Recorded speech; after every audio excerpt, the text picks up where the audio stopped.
Attention, English learners.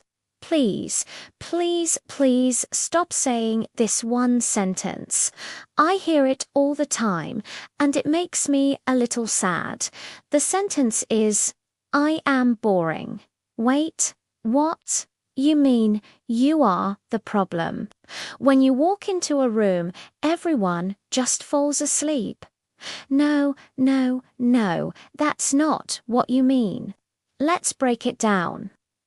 When you say, I am boring, it means you make other people feel bored.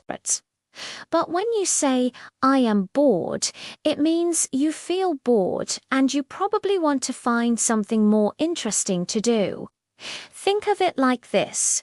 This movie is boring. The movie itself is the cause of the boredom.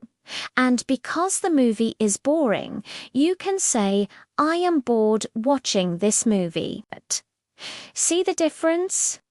So, next time you feel that way, repeat after me. I am bored. Because you are definitely not boring.